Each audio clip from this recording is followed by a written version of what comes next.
Hey, so if you've ever seen the movie The Matrix, you know how in the movie they talk about seeing the matrix, seeing the code, and it's sort of like being able to see through the BS and know what's really happening, right? Cutting through the clutter. Well, what I'm going to share with you here in today's video is a tool that helped me kind of do that with myself in terms of how I talk and how I think. And then it has allowed me to really see the code or the matrix real time when other people are talking. If you understand how this tool works, and then I'm going to give you 3 different ways to apply it that I call the 3 big tells, you'll be able to really see through what people are saying and have a really deep context or understanding into kind of like the reality behind the words, right? Like, have you ever been around somebody and they sound like they know what they're talking about or they sound great, but you can't quite maybe put your finger on it or you're not quite sure if what you're hearing is legit? Well, let me help you with that because this has helped me. So the first thing that I want to share with you is the language ladder, okay? Got my little notes here for today. That's why I'll be looking down. So the language ladder is basically kind of like your classic pyramid, and there's a base, a middle level, and an upper level. There's 3 levels. The bottom level is lexicon, okay? And so if you think of any language in the world, let's say English, because I'm talking English, right? The lexicon of English is all the different words that are available in the English language. Okay? The next level up on the little language ladder or pyramid is vocabulary. Vocabulary is all the words you or I know from within that lexicon. So for like just easy numbers, let's say hypothetically that there are 1 million words available within the total lexicon of English, and I might know 350,000 of them. So my vocabulary is 350,000 words of the total million words available, potentially, hypothetically available to me. And then the top layer of the language ladder or pyramid, as I think of it, is syntax. Syntax is how I put my vocabulary together when I make sounds with it, in terms of, so when I speak or when I think. So what's really key here to remember and understand is we not only speak with our vocabulary, but we also think with our vocabulary. You with me? And so that's syntax. Syntax is how do you put all the words that are available to you together. Okay, so it's lexicon, right? Then vocabulary, and then syntax. Now, if you understand how to listen for syntax and certain language patterns within syntax, it'll tell you a lot of, first off, just listen for it in your own mind, which you can do through self-observation, self-awareness, right? Journaling, a lot of different tools around that. And then as you get better at seeing it and hearing it in yourself, you can then start, it becomes easier to see it and hear it in others, right? So also a little side note, side quest, there's also syntax, there's also, from my perspective, this language ladder also applies to different domains. So like, for example, within the domain of physical fitness or financial management, right? Or personal development or parenting or being a car mechanic, right? Automobile repair. There's a lexicon of all the different words that pertain to that domain. There's the vocabulary that you or someone has of the words you know from within the lexicon. And then the syntax is how you put together that vocabulary in thought and speech, right? Now, with that as a foundation, let's go into the 3 big tells that you want to listen for with people and also with yourself. First big tell, when people are talking, are they future-oriented or are they past-oriented? Right? When they talk, are they consistently talking about the future, the future of their community, their life, their world? Or are they talking constantly about the past, reminiscing about the past, talking about pains in the past? And here's why this is very, very important. Viktor Frankl, who went through the Holocaust, is a really famous psychologist who wrote The Man's Search for Meaning, I believe. He talks about in his book how when prisoners in the concentration camps gave up hope for the future and stopped believing that there was any future, aka there was no purpose, they would withdraw within, they would isolate, and they would look for distracting dopamine-based behavior. Okay? Whereas people who have purpose, who had a future to look forward to, believing that they could get out of the prison, they could survive, there was a future to look forward to. People with purpose connect more with the community around them, right? They are able to take suffering, problems, and challenges more so in stride. And the pain of those challenges and problems is relatively lower for them because it's within the context or framework of a potentially good future or a purpose, right? So a lack of purpose usually leads to dopamine-seeking behavior where you're trying to escape the prison that you feel that you're in.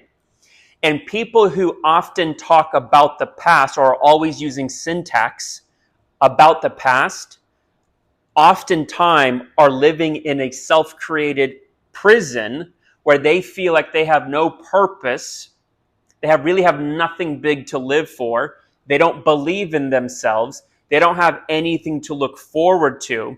And so even if a person, because most people know a lot of the right words to say, content, but you got to listen for context, right? So if content is the words themselves being said, but context is, again, like syntax, from a previous example, how do these people talk about things, right?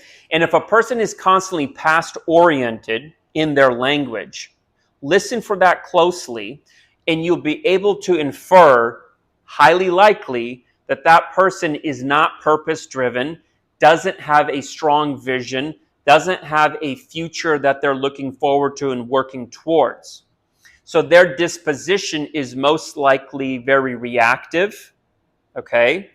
It's most likely very negative. And what I find in my experience is that if you were able to actually see their life up close 24/7, as if you had like a secret hidden camera, you would find that they engage in a lot of dopamine chasing behavior because to them, they feel like they're in a hopeless prison because they have no vision and they're constantly trying to escape from that prison. Be aware of a person like that because you don't want to get sucked up into a negativity vortex, right? Because when they say something about the past, it might seem, it could be true, it could be accurate, it could be valid because of their feelings, right? But again, you got to defend your mind in your life. So listen for that. Their syntax. Is it mostly past-oriented, low hope person? Is it mostly future-oriented, high hope person, high vision person, or is it balanced, somewhere in between? And this leads me to my second thing that you really need to listen for. And that is assertions versus assessments. Okay? So, for example, somebody says, it's too hot outside. That's an opinion. That's an assertion.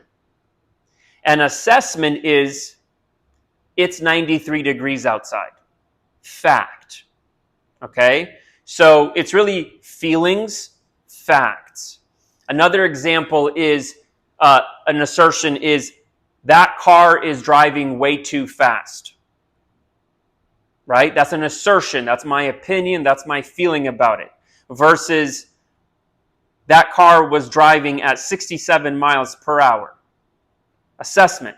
Facts.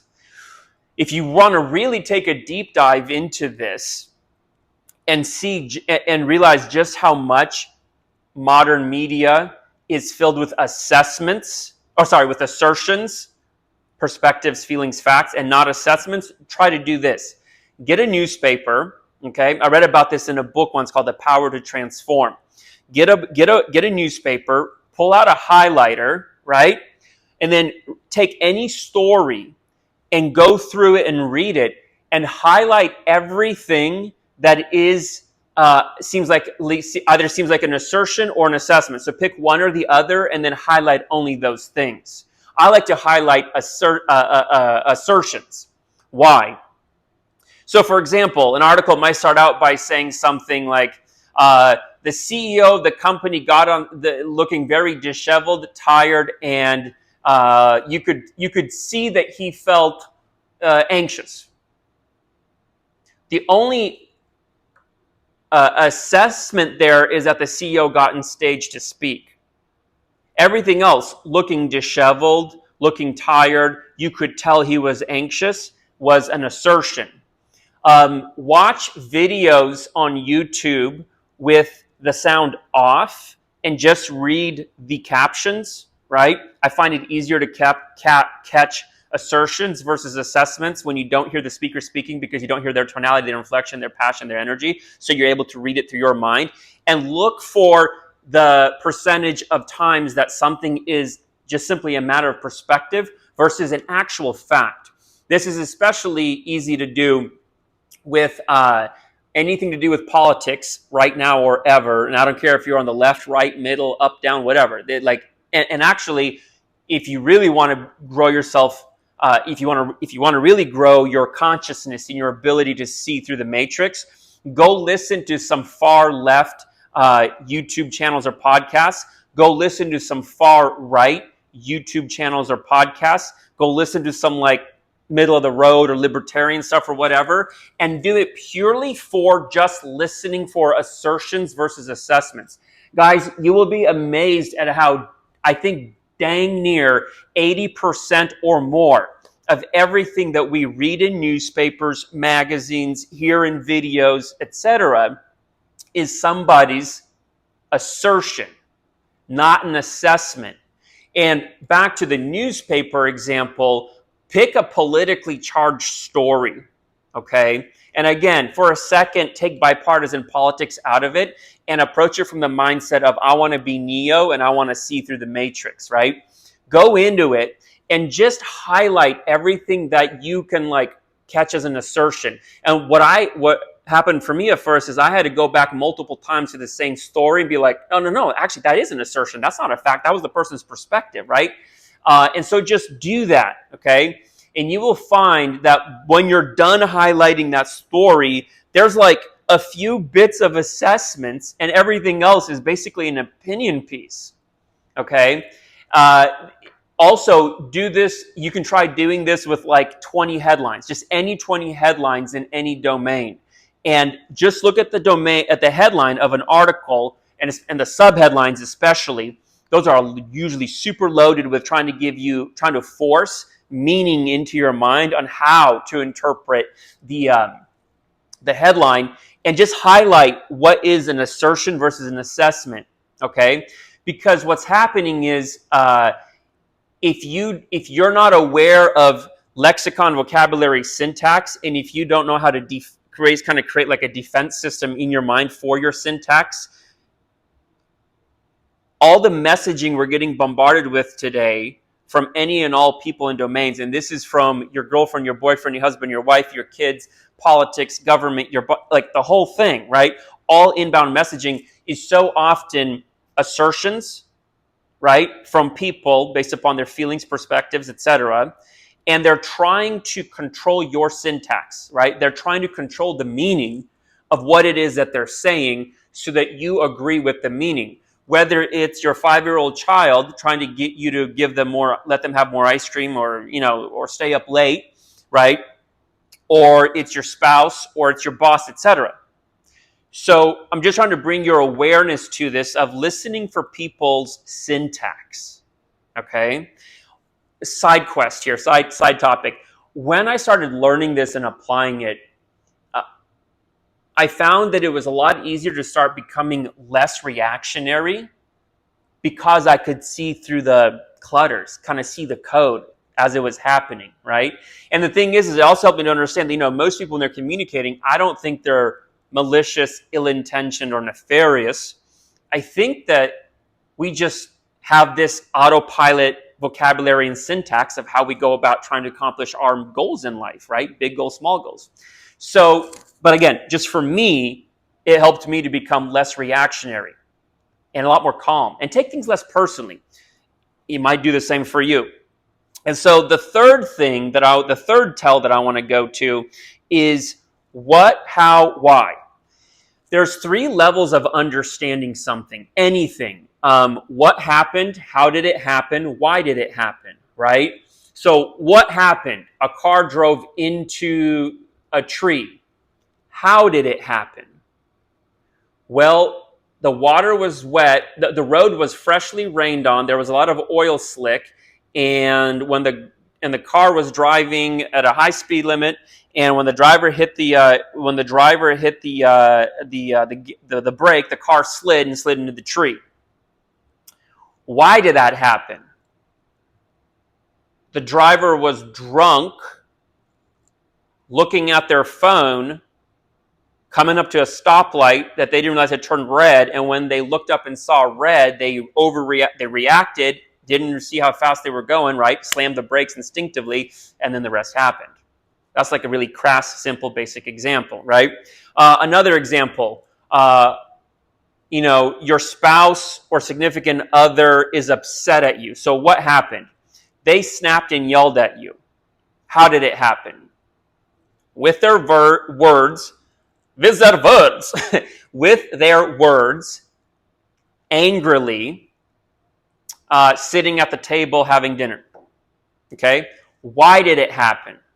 Well, that, my friend, is the true understanding of life in many ways. So let me explain it to you this way. When I can understand why somebody's upset with me, or if I can get to the why in my own mind faster, the faster I can get there, the more productive the conversation can be and the less argumentative the conversation is going to be. So listen for how people talk, when people are talking, again, syntax, right? How are they putting their vocabulary together? Do they talk about things at the level of understanding the what, or are they talking about understanding things at the level of how? Or do they actually think so deeply about things and are introspective and conscious and intentional enough to try to get to the why of things, right? And talking about the why from things. So, and again, you would probably intuitively understand this already. Most people are at the what level. Some people are at the how level of understanding things and then wanting to talk about things at the how level. And I feel like the rarest group is the why level. People who really want to get to the why behind things, right? And people who operate at the why level or try to always get to the why level, you'll usually find that these people are oftentimes the calmest. They seem to be the most level-headed. They seem to kind of be the people who take things in stride the easiest. They're probably the people who take things less personally, right? When I realized in my own life that I was at the what level mostly, and sometimes at the how level, one of the things that I realized about myself is that I took things really, really personal, like way too personal. The smallest, pettiest shit. You know what I mean? Like it was just, it wasn't good. And that's an assertion, but that was my assertion of myself. But I just didn't like myself. I didn't like that version of me, I should say. And I realized that I was taking things really personally. And the other thing that I discovered about my, all right, had a little phone mishap there, but we're back in business. So the other thing that I discovered about myself is that when I was taking things too personally, it was sort of like a gateway drug for resentment, or as a gateway door for resentment. For me, and I've observed this in a lot of people, taking things too personally or taking things really personally oftentimes leads to resentment. And resentment is sort of like the very step one gateway door to a lot of disempowering, negative emotions, moods, and feelings. If you were to look at like the Hawkins power versus force chart, I believe resentment is sort of like the gateway door for a lot of other big stuff to come in that you might be able to recognize as like, oh, I'm not going to get angry about that, or I'm not going to, blah, blah, blah, because that's a big, obvious bad emotion. But resentment is like taking things personally is really small, and resentment is just a little bit bigger, but kind of like private, whatever.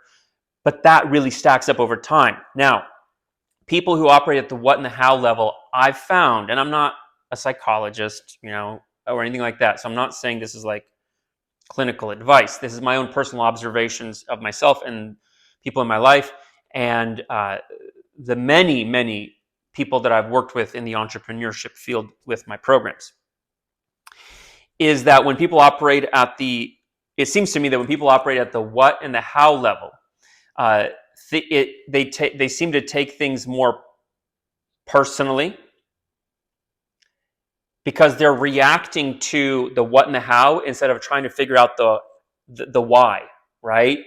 Like I said earlier, if you're having a conversation with somebody, it's a lot easier to get wrapped up into or sucked into an argument if you're looking at the what and the how. But if you get into the why, that's where I feel like a lot more of a productive conversation can happen. You can avoid an argument, because now you're looking into I'm truly looking and seeking to have an understanding of the other person, right? Instead of making a assertion on the what or the how from my perspective, and then deciding how I feel about that. Are you with me? So if you're around somebody who always if you hear somebody's syntax is always being focused on the what's and the what and the how of things, there's, in my experience, a strong chance that you might have somebody in your life that is more likely to take things personally and a lot of the time when we take things personally, we hide it because we don't want to seem that kind of petty, right? And then those people are more often, in my experience, to have resentments and be passive aggressive and all the other things that come with that. So just be aware of that. And so those people, in my experience, take a little bit of more cajoling on my end to get to the why with them of things, so that I can try to do my part to help ensure that there isn't a taking of things personally or resentments, if I can help to diffuse that and short circuit it. It's not my responsibility how somebody else takes something, but it is my responsibility, I believe, as a self-aware, responsible human, to try to contribute positively to the world around me. And so listening for people's syntax around, are they talking from a how level or what level about things, a how level or a why level? You with me? So those are the three big tells to look out for.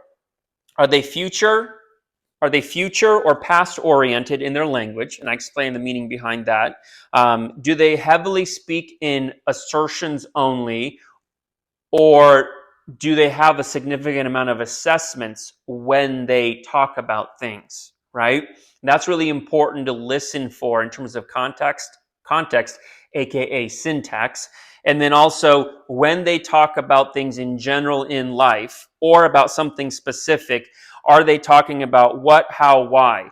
On that last point, a really simple example is if you're hanging out with your friend and they're just, ranting about, going off about an argument or an issue that they're having with their girlfriend, boyfriend, husband, wife, significant other.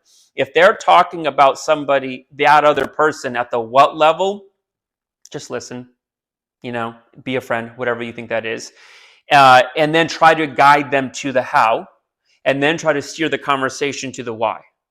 But remember, if they're talking about what or how, they're probably talking from a reactionary perspective, and you haven't heard the other person's side of the story. You know what I mean?